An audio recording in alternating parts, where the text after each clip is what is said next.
2023년 6월 11일 길가온교회 주일예배 말씀입니다. 오늘 본문은 출애굽기 20장 14절 말씀입니다. 같이 봉독하겠습니다. 간음하지 말라. 오늘은 순결의 힘과 정결의 능력이라는 제목으로 하나님 말씀 전하겠습니다. 이 동양 사상의 흐름을 보면 그 안에 정절, 절개라는 단어를 발견하게 됩니다. 보통 절개는 지조와 정조를 깨끗하게 지키는 여자의 태도라는 뜻으로 사용이 됐는데 주로 남성이 아니라 여성에게 사용되는 단어였습니다. 그러니까 여성이 정절과 절개를 지켜야 한다는 그런 생각이었던 겁니다. 그런데 오늘 본문 이 7계명은 간단히 말씀하지만 마태복음 5장에서 예수님은 7계명에 대해 이렇게 말씀하고 있습니다. 마태복음 5장 27절과 28절에 보니까 또 간음하지 말라 하였다는 것을 너희가 들었으나 나는 너희에게 이르노니 음욕을 품고 여자를 보는 자마다 마음에 이미 간음하였느니라. 어떻습니까? 주님께서는 이 말씀의 초점을 누구에게? 남성에게 두고 있습니다. 간음하지 말라라는 이 계명은 여성도 범할 수 있지만 더 위험한 것이 남성이라는 겁니다. 그러니까 하나님이 만든 종교와 사람이 만든 종교가 이렇게 다른 겁니다. 유교 사상은 여성을 차별했죠. 윤리적으로 볼 때에도 남성들에게 유리하도록 완전히 기울어져 있습니다. 유교 사상의 터 위에서 세워졌던 이 조선 시대를 보면 남성들이 기생집을 찾고 여성을 하나의 놀이개로 여겼던 문화였습니다. 그런 흐름이 지금까지도 우리의 문화 속에 흘러내려오고 있습니다. 그것뿐만이 아니죠. 지금 텔레비전을 비롯한 다양한 매체의 광고들을 보면 90% 이상이 성적인 코드를 담고 있습니다. 또 패션 문화에도 성적 코드가 담겨 있습니다. 30여 년 전만 해도 섹시하다라고 말을 하면 이것이 욕이었는데 지금은 진짜 당신 멋지다라는 의미로 사용되고 있습니다. 성적으로 자극하는 소설이나 드라마도 얼마나 많이 있습니까? 불륜, 사내 와이프, 혼전 동거, 이것들이 너무나 자연스럽고 이것을 하지 않으면 뭔가 시대에 뒤처지는 듯한 이러한 시대입니다. 이러한 문화 속에서 간음하지 말라라는 계명은 지키기가 수월하지 않은 것이 현실이기도 합니다. 그럼에도 이 계명은 하나님의 말씀입니다. 그렇다면 7계명에서 말하는 간음은 무엇인가? 창세기 2장 24절을 보면 이러므로 남자가 부모를 떠나 그의 아내와 합하여 둘이 한 몸을 이룰지로다. 이 말씀을 통해서 보면 합하기 전에, 결혼하기 전에 가지는 성관계도 간음이다 라는 것을 알 수 있습니다. 그리고 남자가 부모를 떠나 그의 아내와 합하여 한 몸이 되었는데 다른 몸과 관계를 가지는 것도 간음입니다. 즉 결혼 전 성관계는 간음이다 라는 말입니다. 부부 관계를 떠난 성관계는 두말할 것도 없이 간음입니다. 성경에서는 아주 정확한 기준으로 말씀하고 있습니다. 간음하지 말라. 이 계명에 대해서 율법은 가혹하게 느껴질 정도로 강하게 말씀을 하고 있는데 그 이유가 있습니다. 레위기 20장을 보면 7계명을 자세히 풀어서 말씀하고 있습니다. 레위기 20장 10절에서 21절까지 말씀입니다. 좀 길지만 우리가 같이 한번 주의해서 읽어보도록 하겠습니다. 누구든지 남의 아내와 간음하는 자, 곧 그의 이웃의 아내와 간음하는 자는 그 간부와 음부를 반드시 죽일지니라. 누구든지 그의 아버지의 아내와 동침하는 자는 그의 아버지의 하체를 범하였은즉 둘 다 반드시 죽일지니 그들의 피가 자기들에게로 돌아가리라. 누구든지 그의 며느리와 동침하거든 둘 다 반드시 죽일지니 그들이 가증한 일을 행하였음이라. 그들의 피가 자기들에게로 돌아가리라. 누구든지 여인과 동침하듯 남자와 동침하면 둘 다 가증한 일을 행함인즉 반드시 죽일지니 자기의 피가 자기에게로 돌아가리라. 누구든지 아내와 자기의 장모를 함께 데리고 살면 악행인즉 그와 그들을 함께 불사를 지니 이는 너희 중에 악행이 없게 하려 함이니라. 남자가 짐승과 교합하면 반드시 죽이고 너희는 그 짐승도 죽일 것이며 여자가 짐승에게 가까이하여 교합하면 너는 여자와 짐승을 죽이되 그들을 반드시 죽일지니 그들의 피가 자기들에게로 돌아가리라. 누구든지 그의 자매 곧 그의 아버지의 딸이나 그의 어머니의 딸을 데려다가 그 여자의 하체를 보고 여자는 그 남자의 하체를 보면 부끄러운 일이라. 그들의 민족 앞에서 그들이 끊어질지니 그가 자기의 자매의 하체를 범하였은즉 그가 그의 죄를 담당하리라. 누구든지 월경 중에 여인과 동침하여 그의 하체를 범하면 남자는 그 여인의 근원을 드러냈고 여인은 자기의 피 근원을 드러내었음인즉 둘 다 백성 중에서 끊어지리라. 내 이모나 고모의 하체를 범하지 말지니 이는 살부치의 하체인즉 그들이 그들의 죄를 담당하리라. 누구든지 그의 숙모와 동침하면 그의 숙부의 하체를 범함이니 그들은 그들의 죄를 담당하여 자식이 없이 죽으리라. 누구든지 그의 형제의 아내를 데리고 살면 더러운 일이라. 그가 그의 형제의 하체를 범함이니 그들에게 자식이 없으리라. 간음하지 말라라는 하나님의 명령과 여러 가지 성범죄에 대해서 어긴 자들은 반드시 죽이라 하는 이 레위기의 말씀이 어쩌면 굉장히 냉정하게 들릴 수도 있습니다. 그런데 이 말씀대로 레위기의 말씀을 어긴 사람을 율법대로 이 시대에 돌로 쳐 죽일 수는 없습니다. 그러니까 어떤 시대의 법은 그 시대의 배경 속에서 잘 해석해야 합니다. 그렇다면 왜 이렇게 7계명을 어기는 일에 대해서 하나님은 반드시 죽이라 이렇게 강하게 말씀을 하셨을까? 바로 마태복음 1장을 보면 알 수 있는데 마태복음 1장 18절을 보겠습니다. 예수 그리스도의 나심은 이러하니라. 그의 어머니 마리아가 요셉과 약혼하고 동거하기 전에 성령으로 잉태된 것이 나타났더니 우리가 잘 알듯이 창세기 3장 15절에서 우리 주님이 여인의 후손으로 오실 것이 예언되었습니다. 그리고 그 말씀대로 마태복음 1장 18절에서 예수 그리스도의 탄생에 대해 언급하고 있는 겁니다. 이 말씀을 번역하면서 우리가 방금 읽은 개역 개정에서는 약혼이라는 말로 번역을 했지만 이전에 개역 성경에서는 정혼이라는 말로 번역을 했습니다. 이 정혼이라는 개념은 유대인의 법에 있는데 이들은 결혼 후에 함께 동거하며 살기 전 1년의 정혼 기간을 가지고 있었습니다. 이것은 얼핏 보면 우리가 가진 약혼이라는 문화와 비슷해 보이지만 그렇지 않습니다. 정혼이라는 것은 이제 결혼하기로 한 남녀가 서로 상대방이 아닌 사람 외에는 결혼할 수가 없다라는 그런 예식입니다. 그리고 이 정혼의 기간 동안에는 성관계를 가질 수 없었던 겁니다. 왜 하나님께서는 이스라엘에 이 정혼이라는 제도를 허락하셨을까? 또 너는 결혼할 사람이 정해져 있다고 해도 1년간 서로 성관계를 가지면 안 된다. 이렇게 말씀하신 이유가 무엇인가? 만약 마리아가 이 말씀을 어기고 결혼하기 전에 요셉과 관계를 가졌다면 어떻게 되겠습니까? 그러면 성령으로 잉태하신 메시아의 길을 정면으로 막아 버리는 것입니다.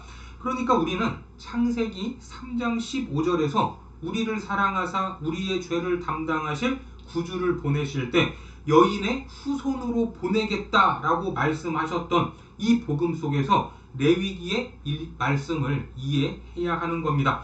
여인의 후손으로 오실 그 구속의 흐름이 오염되면 안 된다는 것입니다.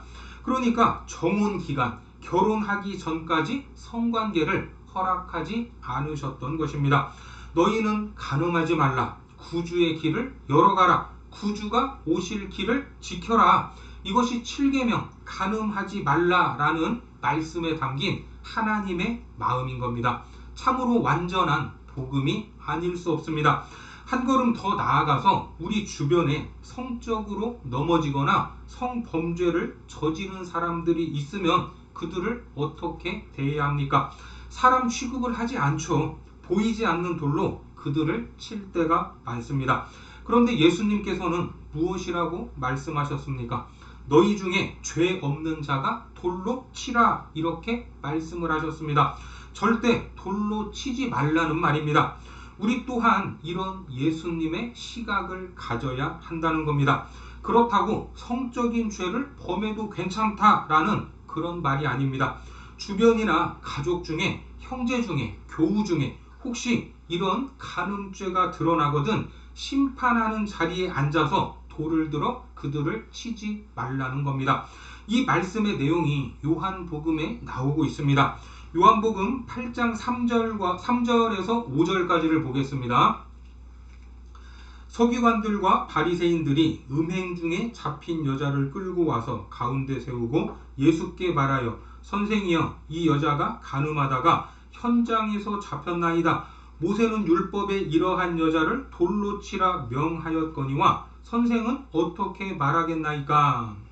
간음한 여인을 예수님 앞에 끌고 왔을 때 예수님께서는 어떻게 반응을 하십니까?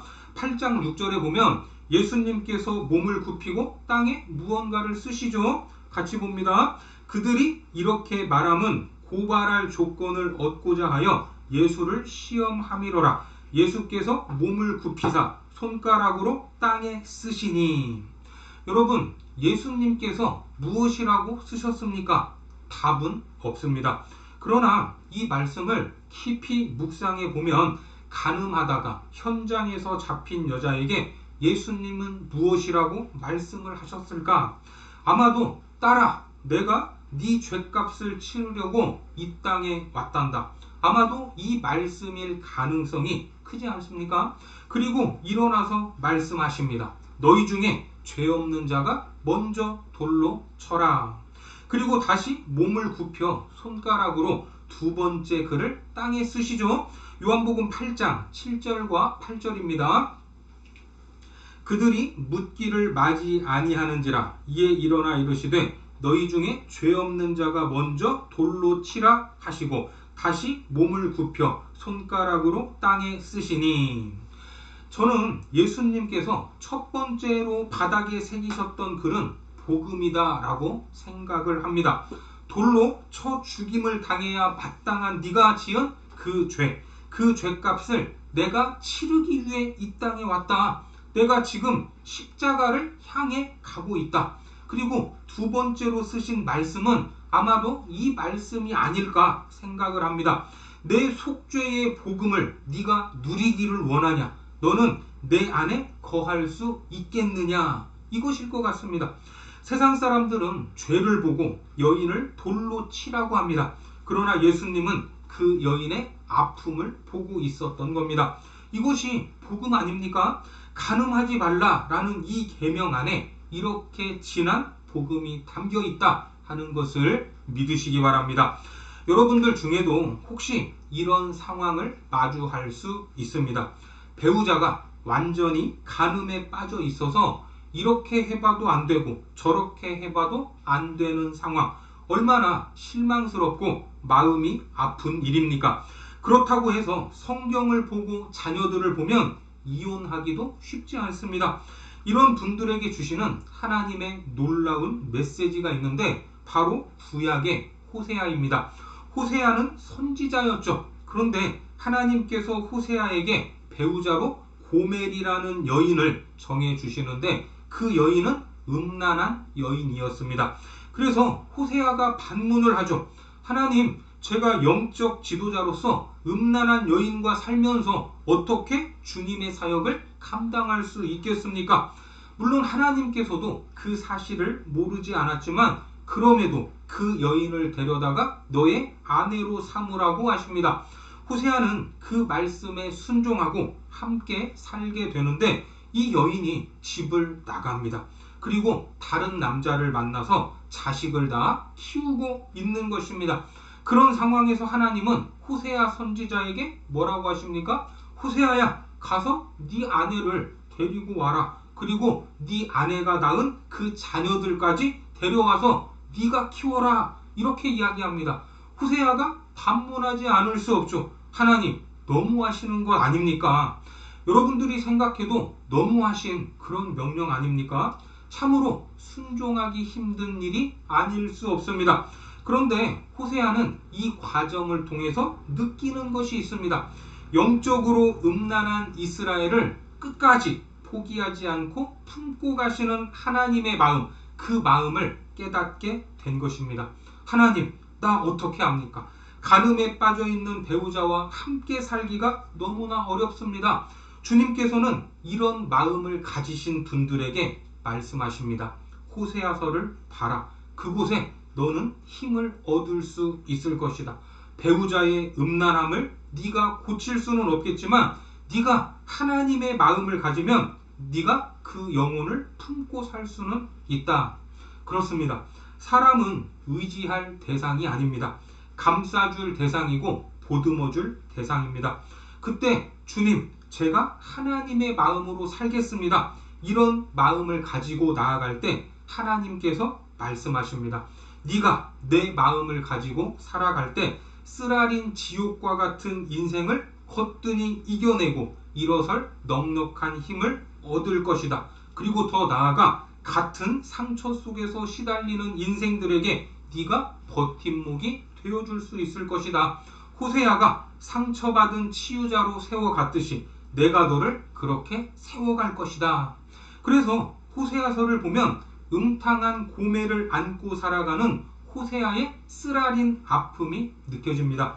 배우자의 외도가 얼마나 사람을 고통스럽게 하는지, 배우자의 외도 사실을 알았을 때 그때 받은 충격은 교통사고로 몸이 부서지는 충격보다 더 크다고 합니다.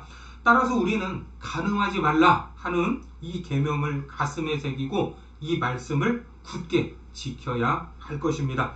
그래야만 나를 지키고 행복한 내 가정을 지킬 수 있습니다. 그리고 배우자와 자녀들에게 좋은 안식처가 되어줄 수 있습니다. 결혼을 약속한 사이라도 혼전에 잠자리를 같이 해서는 안 됩니다. 결혼을 앞둔 사이일수록 상대를 더 귀한 보석으로 지켜줄 필요가 있습니다. 남자나 여자나 순결을 잃으면 뚜껑이 열린 콜라와 같습니다. 몸을 정결하게 준비하여 결혼한 배우자에게 드리는 것, 그것이 가장 아름다운 것입니다. 간혹 어떤 사람들은 다양한 사람들과 성관계를 가지는 삶이 행복할 것이다, 이렇게 착각을 하는데, 남자든 여자든 한 사람밖에 모르는 것이 가장 행복한 것임을 믿으시기 바랍니다. 자기 남편밖에 모르는 아내, 자기 아내밖에 모르는 남편, 그들이 가장 행복합니다. 성적인 죄는 다른 죄악보다 파괴력이 강하고 넓습니다. 최근 전 세계적으로 일어났던 미투 선언으로 무너진 사람들을 보십시오. 겉으로는 깨끗해 보이고 청렴해 보이고 많은 일을 할 수 있는 영향력 있는 자리에 있는 사람들이었습니다. 이미 알려진 사람들이 그런 죄를 지었다면 그들의 배우자와 자녀들이 안고 살아갈 아픔과 따가운 사회적 시선은 얼마나 감당하기 어렵겠습니까? 그래서 우리들이 가장 조심해야 할 계명이 간음하지 말라, 이 말씀입니다. 누구도 자신할 수 없습니다. 그렇다면 어떻게 이 성범죄의 유혹으로부터 승리할 수 있을까? 첫째는 요셉처럼 신전의식으로 살아야 합니다. 보디발의 아내가 날마다 유혹할 때 하나님 앞에서 내가 어찌 죄를 범하겠는가, 이렇게 말했습니다. 이것이 바로 신전의식입니다. 그리고 두 번째, 성전된 그리스도의 몸을 창기로 삼을 수 없다라는 의식으로 깨어 있어야 합니다.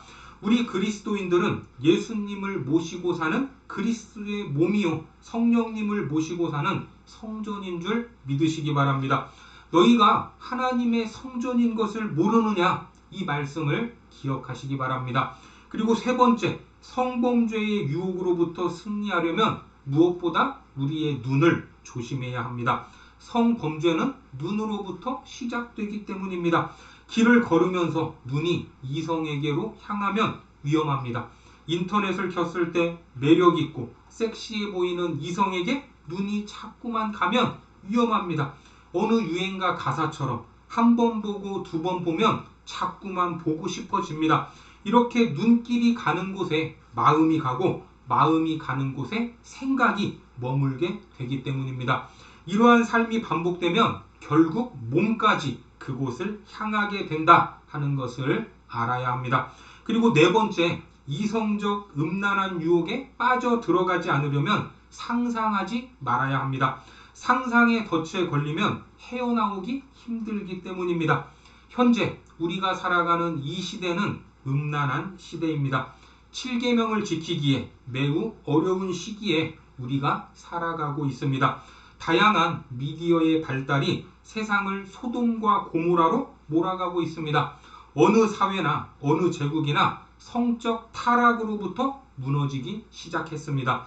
로마가 성적 타락이 극에 달했을 때 왕족이나 귀족들의 집안에서 정결한 며느리를 구할 수가 없었다고 합니다. 그때 순결한 며느리, 정결한 신부를 구하려면 그리스도인들의 가정에서 찾으라 하는 말이 있었다고 합니다.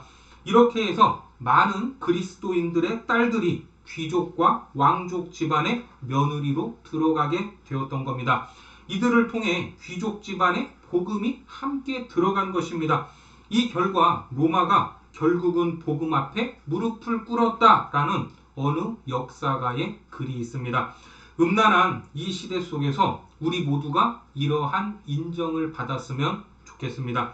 7계명 안에서 순결한 교회요 정결한 그리스도인들이 되기를 바랍니다.